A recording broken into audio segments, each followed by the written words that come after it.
Hey guys, do you remember a few years back, Samsung released the first dual aperture smartphone? So the S9 had the functionality inside the camera to change apertures. It was amazing.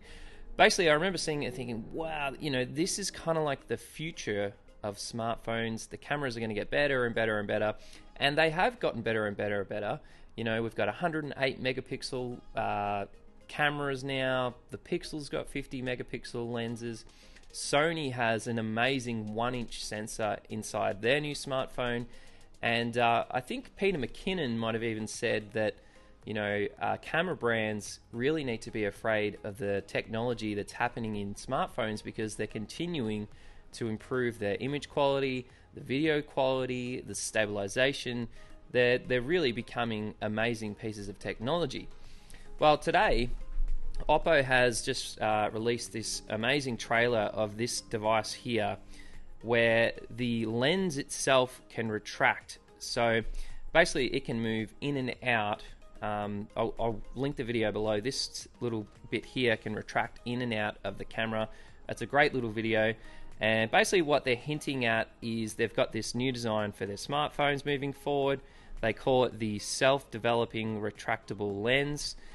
Inside the video, they show it getting wet, meaning it is waterproof, and they show someone dropping the phone, and then the lens itself is moving back into the camera. So they've obviously thought a lot about how the function is going to work.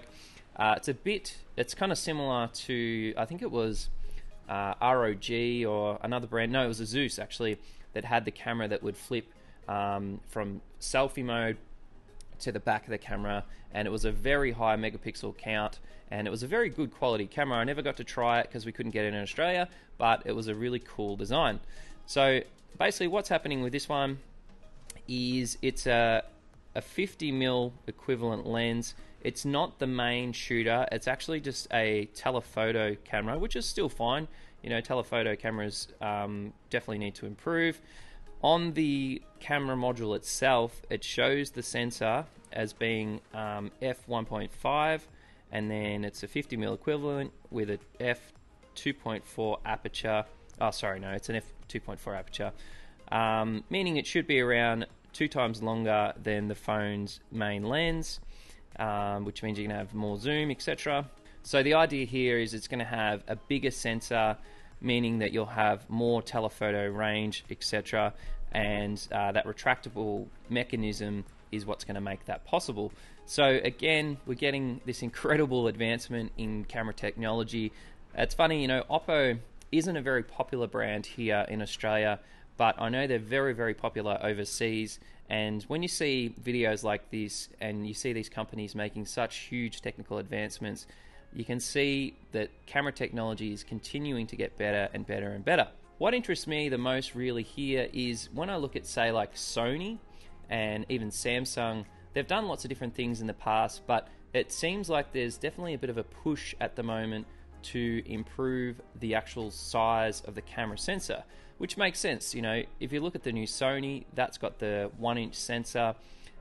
There's some few caveats there. It's not completely a 1-inch sensor, but by having a 1-inch sensor in a camera with moving lenses, we're kind of getting to the stage where it's the device itself is more of a camera running software like Android. So I think back, Samsung had a device, this is going back years and years, and I can't even remember what the device was, but it was a Samsung camera that had a moving lens on the back, and it was quite a long focal lens. It was just one lens, just one main lens, and then it was on the front just a standard Android device. So it was a pretty cool camera. It took really good photos, and even something like the Nokia, if you remember the Nokia, some of them cameras were like massive on the back, and then they're essentially a smartphone.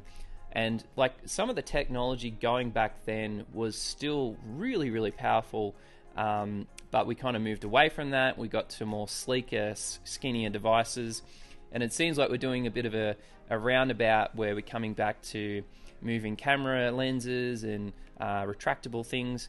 And it's just really interesting to see the trends sort of moving in the smartphone industry, I think is really exciting, because we're going to get to the stage where image quality on smartphones is going to be almost as powerful and as good as something like a mirrorless camera. You know, I think of Sony. So Sony make incredibly good mirrorless cameras. Their quality is outstanding. You know, they can basically shoot in the dark because their ISO range is so, you know, immense. And then you look at their smartphone range, where they're taking that technology and putting it into their smartphones. It's basically just a matter of time until they really kind of hone in on that and get it right, and we're going to have some pretty incredible devices in the next couple of years. So keen to hear your thoughts, guys. Drop a comment below. What camera or what feature are you most looking forward to in 2022? I'm looking forward to seeing what Sony is going to do the most, because that 1-inch sensor in a smartphone is really, really cool stuff. All right, guys, I'll see you tomorrow. Cheers.